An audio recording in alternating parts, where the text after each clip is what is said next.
అందరికీ నమస్తే అండి. నిన్న మొన్నటి వరకు గూగుల్ డేటా సెంటర్ని ఉద్దేశించి అది అసలు ఎందుకు పనికిరాదు, అదొక గోడవ లాంటిది, దానివల్ల ఉపయోగం లేదు, కేవలం 200 ఉద్యోగాలు మాత్రమే వస్తాయి, 22,000 కోట్ల రూపాయలు రాయితీలు కల్పించేస్తున్నారు, సో దానివల్ల ఉపయోగం లేదు, ప్రభుత్వం ఏమంటే నిర్ణయం మార్చుకోవాలి, గూగుల్ డేటా సెంటర్ మనకు వద్దు అని చెప్పేసి ప్రచారం చేశారు. ముఖ్యంగా సాక్షిలో అయితే డిబేట్లు పెట్టారు, వెంకటరెడ్డిని తీసుకొచ్చారు, లేదంటే ఆ పాషాని తీసుకొచ్చారు. ఆ పాష అయితే ఏకంగా గూగుల్ డేటా సెంటర్ని ఒక గోడంతో పోల్చేసాడు. అదొక గోడ లాంటిదండి, ఏముండదండి, బయట తాళం వేస్తారండి, ఒక వాచ్మెన్ ఒకడు కాపలా ఉంటాడండి, అంతేనండి అని చెప్పేసి అనేసాడు. నేను జగన్మోహన్ రెడ్డి మాట్లాడిన తర్వాత సడన్గా అదొక అద్భుతం అయిపోయింది. రాత్రి డిబేట్లో మాట్లాడుతున్నారు ఎవరెవరంటే మా కాశ్మీర ప్రసాద్, ఈశ్వరరావు, వీళ్ళిద్దరు మామూలుగా పొగడట్లా ఇప్పుడు జగన్మోహన్ రెడ్డిని ఆకాశానికి ఎత్తేస్తున్నారు. మా కేఎస్ ప్రసాద్ భజన అయితే మామూలుగా లేదు. వైసీపీ కార్యకర్త కూడా కేఎస్ ప్రసాద్ అంత భజన చేయడం నాకు తెలుసు, అంత భజన చేస్తున్నారు. ఏకంగా ధోనిలా 6 కొట్టేసాడండి, ఇంకా క్రికెట్ ఆటలతోటి సినిమాలతోటి మామూలుగా పోల్చట్లా. ఒకసారి ఏమని మాట్లాడుతున్నారు వినిపించిన తర్వాత అదే సాక్షిలో అదే ఈశ్వరతో పాటు వెంకటరెడ్డితో పాటు ఇంకొంతమంది మేధావులు వీళ్ళందరూ ఒక డిబేట్ పెట్టారు కదా, ఆ డిబేట్లో ఏం మాట్లాడారు కూడా వినిపిస్తుంది ఒకసారి. చెప్పండి సార్.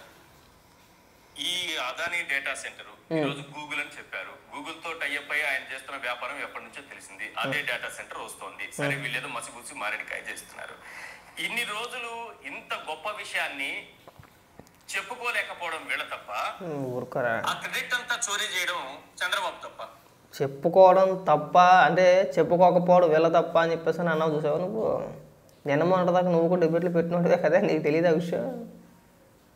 దీని ఇప్పుడు అదానీ డేటా సెంటర్ చేసేసారు, జగన్మోహన్ రెడ్డి హయాంలో వచ్చిందని చెప్పేసి కవర్ చేసే ప్రయత్నాలు చేస్తున్నారు. నిన్న మొన్నటిదాకా నువ్వే కదా విషయంగా కింద డిబేట్లు పెట్టావు ఛానల్లో కూర్చొని, సాక్షి ఛానల్లో. పైగా ఇక్కడికి వచ్చి అంటే ఒక స్క్రిప్ట్ మాట, జనాలందరూ ఊసేస్తున్నారు అనేటప్పటికి మళ్ళీ మారిపోతూ ఉంటుంది. ఏమంటే లాస్ట్ స్టేజ్లో జగన్మోహన్ రెడ్డి ప్రెస్ మీట్ పెడతాడు. ఫస్ట్ ఒక ప్రచారం తీసుకొస్తారు, అది వర్కౌట్ అవుతుందా లేదా అని చూస్తారు. ఒకవేళ జనాల్లో అది వర్కౌట్ అవ్వలేదు అనుకోండి, అప్పుడు ఏం చేస్తాడంటే ఆ క్రెడిట్ మొత్తాన్ని కూడా మనం దుబ్బేయాలన్న ప్లాన్ వేసి ఒక స్క్రిప్ట్ రెడీ చేసి చదివేస్తాడు. అక్కడ నేను చేసింది అదే. ముందు గూగుల్ డేటా సెంటర్ పైన విష ప్రచారం చేయించాడు, కొంతమంది చేత మాట్లాడిపించారు, చాలామంది మాట్లాడారు అసలు ఎందుకు పనికిరాదని చెప్పేసి విష ప్రచారం సాక్షి ఛానల్లోనే బోల్డ్ డిబేట్లు పెట్టారు. దానిపైన వర్కౌట్ అలా 10 మంది ఊసేస్తున్నారు. ఆఖరికి వైసీపీకి సపోర్ట్ చేసే కొంతమంది జర్నలిస్టులు కూడా ఊసేశారు. నిన్న సడన్గా వచ్చి ప్లేట్ మార్చేశాడు. ఇప్పుడు మళ్ళీ వర్షం భజన మాట, ఇంకేమీ లేదు. ఏకంగా అది గూగుల్ డేటా సెంటర్ కాదు, అదానీ డేటా సెంటర్ జగన్ అనే తీసుకొచ్చాడు, అంత కొత్త అద్భుతమైన ప్రాజెక్ట్ అని చెప్పేసి చెప్పుకుంటున్నారు. ఇక్కడ ఇంకా వినిపిస్తామేనంటే నేను ఒక్క మాట చెప్తా సార్. అనువుగా ఉంటే రాజకీయాల్లో ఏదైనా ఎత్తుకెళ్ళిపోతారు. నా దగ్గర ఎత్తుకెళ్ళిపోయిన దగ్గర ఏముంటుంది, అలా చూడండి మీరు జల్సా సినిమాలో బ్రహ్మానంద గారు ఏది చేసిన నిమిషంలో దొరికిపోతారు అన్నట్టు, కోడిపెట్టల్లో దొరుకుతున్నారు. మీరు చూసుకోవాలి సార్. మీరు అంటే అర్థమయ్యే భాషలో చెప్పాలంటే, అంటే నేను జగన్మోహన్ రెడ్డి గారి స్థాయిని అది కాదు, చిన్న స్థాయిలో చెప్తాను. మీ ఇంట్లో మీ అబ్బాయికి లెనోవో ల్యాప్టాప్ కొంటారు సార్. అది ఇంటికి రాగానే నాన్న నాకు నువ్వు ల్యాప్టాప్ కొన్నావని ఎంఎస్ ఆఫీస్ కావాలి నాకంటే ఏం చేస్తారు, 2 పనులు చేస్తారు.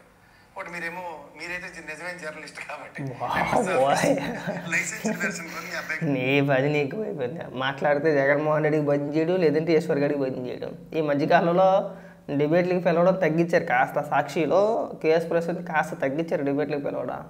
అందుకని చెప్పేసి కాకపట్టేస్తున్నాను అనమాట. ఇప్పుడు జగన్మోహన్ రెడ్డి ఆకాశానికి పొగిడేసి, లేదంటే ఈశ్వర్ గారిని పొగిడేస్తాను, డిబేట్లకి పిలుస్తారని చెప్పేసి ఆడిది నిజమైన జర్నలిస్ట్. నాకు తెలిసి ఆడంత రోత జర్నలిస్ట్ ఇంకెవడో ఉండడేమో నాకు తెలిసి. సాక్షిలో ఈశ్వర్ గారు ఉన్నంత రోత ఇంకెవడో ఉండడు. అదొక దిక్కుమలుతాను అంతే.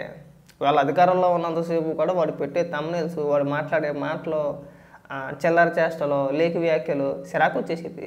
వీటి ఎట్ట జర్నలిస్ట్ అయ్యాడు బాబు అనిపించేది. ఇవాళ కూడా నేను చెప్తా, నిన్నమోనటి దాకా కూడా వ్యతిరేకించి ఇవాళ సడన్గా అదొక అద్భుతం జగన్మోహన్ రెడ్డి గారు తీసుకొచ్చారని మాట్లాడుతున్నప్పుడే మొహమ్మద్ కాంట్రీ చుమ్మేసేయాలి. నేను చూడలేదు సాక్షిలో డిబేట్లు, చూసావా లేదా? పైగా ఇక్కడ పోలికలు, ల్యాప్టాప్ కొన్నాడు మా అబ్బాయి, కొన్నాడు మీ అబ్బాయి ల్యాప్టాపే కొన్నాడు, ఏం చేస్తావు దానికి దీనికి సంబంధం ఏముంది? ఉన్న దాని గురించి మాట్లాడాలంటారంటే మా అబ్బాయి ల్యాప్టాప్ కొన్నాడు, లేదంటే మా అబ్బాయి ఫోన్ కొన్నాడు, మళ్ళీ ఎదవ సామెతలు. ఎంఎస్ ఆఫీస్ ఎక్కడ ఎక్కించుకుంటారు, ఎక్కడ ఎక్కించేస్తారు ఎంఎస్ ఆఫీస్, ఎక్కడ తిరిగేస్తావు ల్యాప్టాప్ పట్టుకొని? ఏం దిక్కుమాల విశ్లేషణ అది? స్ట్రైట్గా అడిగిన క్వశ్చన్కి ఒక పాయింట్ స్ట్రైట్గా చెప్పు. ఎవరి హయాంలో వచ్చిందంటే క్రికెటర్ అంటాడో, కలకత్తా అంటాడో, వివిఎస్ లక్ష్మణ్ అంటాడో, సినిమాలు అంటాడో, ఐటెం సాంగ్ అంటాడు, ఇది అంటాడు, అది అంటాడు. బుర్రకాయ తినేస్తున్నారు అట్టుకుని మమ్మల్ని. సరే ఇద్దరిద్దరం కొంచెం మనకెందుకు కానీ, ఇప్పుడు ఇది ఒక అద్భుతమైన ప్రాజెక్ట్ అని చెప్పేసి వీళ్ళే పొగిడారు కదా, వీళ్ళే సాక్షిలో కూర్చొని ఏమని మాట్లాడిపించారో వినిపిస్తా చూడండి ఒకసారి. ఇదిగో అదే సాక్షిలో పాషా అని చెప్పేసి అని మనం తీసుకొచ్చి మొత్తం అరేంజ్మెంట్లు చేసి అసలు ఆ డేటా సెంటర్ అంటే ఏంటో సింపుల్ గా మనం చెప్పాలంటే అదొక గోడౌన్ లాంటిది. అంటే మొత్తం అరేంజ్మెంట్లు చేసేసి బయటకి వెళ్ళి తాళం వేసి బయట ఒక గూర్ఖాన్ని కూర్చోబెట్టేస్తే గోడౌన్ పని అయిపోతుంది. ఎందుకంటే లోపల ఏం పని జరగదు కదా, ఆపరేషన్స్ ఉండవు. ఒక గోడౌన్ కి ఒక కంపెనీకి డిఫరెన్స్ ఉంటుంది. కంపెనీ అంటే ఏంటి, లోపల ఆపరేషన్స్ జరుగుతాయి, లోపల పని జరుగుతుంటది, వర్కర్స్ వస్తుంటారు పోతుంటారు, ఉద్యోగులు వస్తుంటారు పోతుంటారు, అది కంపెనీ. గోడౌన్ అంటే తాళం వేసి పెట్టేది. ఈ డేటా సెంటర్ అనేది గోడౌన్ లాంటిది, తాళం వేసి పెట్టేస్తారు అంతే. దీంట్లో ఏమి ఉండదు, బయట వాచ్మెన్ తప్పితే. ఆడేమో అంతేనా అంతేనా అంటాడా. మహా అయితే ఒక 3 రోజులు అవుతుందో 4 రోజులు అవుతుందో డిబేట్ జరిగి నువ్వు మాట్లాడిందే. మీరేమో గోడంతో పోల్చారు కదా, అంటే మీరు వ్యతిరేకంగా మాట్లాడాలి అనుకుంటే అది ఎంత పెద్ద కంపెనీ అయినా, ఎంత పెద్ద ప్రాజెక్ట్ అయినా సరే, అది ఏదైనా సరే దాన్ని చులకన చేసి అది ఒక గోడం లేదంటే ఇంకోటో పోల్చేస్తారు. నేను సడన్గా జగన్మోహన్ రెడ్డి క్రెడిట్ దొబ్బేసే ప్రయత్నం చేశాడు కాబట్టి వాళ్ళు అదొక అద్భుతమైన ప్రాజెక్ట్. మళ్ళీ చూసారా, మళ్ళీ ఈయన కేకెత్తే వీడు పొగట్టు కదా ఎలాగైనప్పుడు. లాస్ట్ టైం గోడం అని చెప్పేసి మాట్లాడిపించేసి వీడి చేత వీడు అని మాట్లాడాడు. అందుకని చెప్పేసి కేఎస్ ప్రసాద్ని తీసుకొచ్చారు. ఇంకొక మేధావి అన్నాడు అదే డిబేట్లో, వెంకటరెడ్డి అని చెప్పేసి అని, గూగుల్కి రాష్ట్ర ప్రభుత్వం ఇచ్చే రాయితీ 22,000 కోట్ల రూపాయలు, ఉద్యోగాలు 200 వస్తాయి, దానివల్ల ఉపయోగం ఏంటని అంటాడు. అది కూడా వినిపిస్తుంది. అసలు ఈ డేటా సెంటర్ వల్ల మీరు ఇందాక బాక్స్ వేశారు, ఎంతమందికి ఉద్యోగాలు వస్తున్నాయి, ఎంతమందికి సంబంధించినాయి.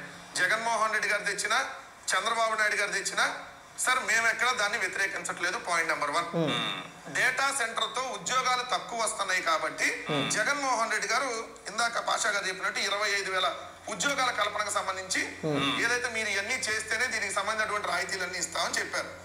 ఏంటవి? డేటా సెంటర్ పార్క్ తో కేవలం 1,280 ఉద్యోగాలు జగన్మోహన్ రెడ్డి గారు ఉన్నప్పుడు అదాని డేటా సెంటర్ పార్క్ తో అక్కడ ఐటీ బిజినెస్ పార్క్ ఏర్పాటు చేయాలి. 22,200 ఉద్యోగాలు కల్పన. స్కిల్ యూనివర్సిటీ ద్వారా 550, రిక్రియేషన్ సెంటర్ ద్వారా 1000 ఉద్యోగాలు, మొత్తంగా 24,990. అంటే 25,000 ఉద్యోగాలు జగన్మోహన్ రెడ్డి గారు అక్కడ కల్పించేటటువంటి లక్ష్యంతో అదాని డేటా సెంటర్ అనే దానికి ఏదైతే భూముల ఎలకేషన్ కానీ దానికి సంబంధించిన ఒప్పందం కానీ జరిగింది. మరి వచ్చిందా? మీరు అధికారంలో ఉన్నంతసేపు, అంటే మీరు అధికారంలో ఉన్నంత కాలంలో డేటా సెంటర్ వచ్చిందా? అదాని డేటా సెంటర్ వచ్చి శంకుస్థాపన, భూమి పూజ లేదంటే నిర్మాణం ఏదైనా చేశారా? లేదుగా, చేయలే. ఏమైపోయింది? ఊరికే ఒక డమ్మీ ఒప్పందం లాంటివి చేసుకున్నారు. తరివేసేది వాళ్ళే, భూములు ఎలాక్లు చేసేది వాళ్ళే. ఏంట్రా అంటే మేమే తీసుకొచ్చాం. ఆ రోజు మాట్లాడింది మీరే కదా. చంద్రబాబు నాయుడు గారు కేవలం 200 ఉద్యోగాలతో, అదిగో ఈ ఎక్కడ 25,000 పోయినాయి, కనీసం 1,280 కూడా పోయినాయి. 1,280 కూడా పోయి 200 ఉద్యోగాలే ఇస్తాము, పెట్టుబడి మాత్రం 87,000 కోట్లు. అసలు ఇది గేమ్ చేంజర్. 87 కాకపోతే 1,00,000 కోట్లు పెట్టినామండి సార్. మనం ఇచ్చే రాయితీలు ఎంత? మనం ఇచ్చే రాయితీలు 22,000 కోట్లు. ఏదైతే ప్రభుత్వం 22,000 కోట్లు ఇస్తుంది వాళ్ళకి ఇస్తుంది. ప్రభుత్వం 22,000 కోట్ల రూపాయలు ఇస్తుందని చెప్పేసి అని వీళ్ళు చేసిన విష ప్రచారం అన్నమాట. దానివల్ల ఉపయోగం లేదు, రాయితీలకి ఇవ్వడానికి తేడా తెలియదు. వీడికి కానీ లేదంటే ఈశ్వరికి కానీ ఎవరికి కూడా రాయితీలకి మనం ఇవ్వడానికి తేడా తెలియదు. వాళ్ళు చేసిన విశ్లేషణ నినమన్నట్టు వరకు కూడా ఇవాళ డైరెక్ట్గా సాక్షిలో కూర్చొని ఇంకా జగన్మోహన్ రెడ్డి అంత కాదు ఎంత కాదు అంత, రాష్ట్రానికి గూగుల్ తీసుకొచ్చేసిన జగన్మోహన్ రెడ్డే, ఇంకా జగన్మోహన్ రెడ్డికి సన్మానం చేసి శాలువాలు కప్పాలి, పరిశ్రమలు తీసుకొచ్చేసాడని చెప్పి ఇక్కడ భజన. నమ్ముతాడా? 2 మాటలు మాట్లాడమాకండి. వద్దు అంటే అది దానివల్ల ఉపయోగం లేదని డిబేట్లు పెట్టింది మీరే, ఇవాళ అదొక అద్భుతం అని చెప్పేసి అని మళ్ళీ మాట్లాడేది మీరే. అంటే జనాలు కూర్చోళ్ళు, జనాలకి ఏం గుర్తుండవాలి అని చెప్పేసి అనుకుంటున్నారు. ఇలా కొడితే అలా వస్తాయి. ఇవాళగా ఉన్నాయి మీ వీడియోలు. దానిపైన మీరు ఎంత విష ప్రచారం చేశారో, ఎన్ని రకాలుగా వీడియోలు చేశారో అన్నీ ఉన్నాయి ఇవాళకి కూడా. పైగా ఎవరికైనా మీరు చెవులు పూలెట్టేది జగన్మోహన్ రెడ్డి తీసుకొచ్చాడు. జగన్మోహన్ రెడ్డి ఏం తీసుకొచ్చాడంటే చేపల గొట్టలు తీసుకొచ్చాడు. చేపల గొట్టలు తీసుకొచ్చి మా చేత రాష్ట్ర వ్యాప్తంగా అందరి చేత చేపలు అమ్మించేద్దామని చూశాడు. పెట్టాడు ఫిష్ ఆంధ్ర అని చెప్పేసి అని పెట్టాడు. 14,000 దుకాణాలు ఓపెన్ చేశాడు. 5 నెలలకు మూసేసాడు. అదొక ఫెయిల్ అయిపోయింది అది. తర్వాత ఏం చేశాడు తర్వాత ఒక సమ్మిట్ పెట్టాడు వైజాగ్లో, అది ఫెయిల్. సంక్షేమ పథకాల మీదే ఆధారపడ్డాడు. కంపెనీల పరిస్థితి ఏంట్రా అంటే ఉద్యోగాలు చేసి ఎవడు బాగుపడ్డాడే, నేను చక్కగా 15,000 రూపాయలు ఇస్తాను సంవత్సరానికి ఏదో పథకం పేరు చెప్పి తినేసి కూర్చొని అన్నాడు. ఇవాళ మీరు వచ్చి ఇక్కడ ఉపన్యాసాలు చెప్తున్నారు. జగన్మోహన్ రెడ్డి అంతగా ఇంత వీరుడు ధీరుడు పరిశ్రమలు తీసుకొచ్చేసాడని చెప్పేసి అని. ఈ సొల్లు మాటలు మానైతే బాగుంటుంది అబ్బాయి. రాష్ట్ర ప్రజలకు ఒక క్లారిటీ ఉంది. ఎవరి హయాంలో ఏ పరిశ్రమలు వచ్చింది, ఎవరు తీసుకొచ్చారు, ఎవరు రాష్ట్రాన్ని నాశనం చేశారు అనేది రాష్ట్ర ప్రజలకు తెలుసు. మీరు చెప్పవసరం లేదు. ఈ ద్వంద్వ వైఖరి తగ్గించుకుంటే బాగుంటుంది.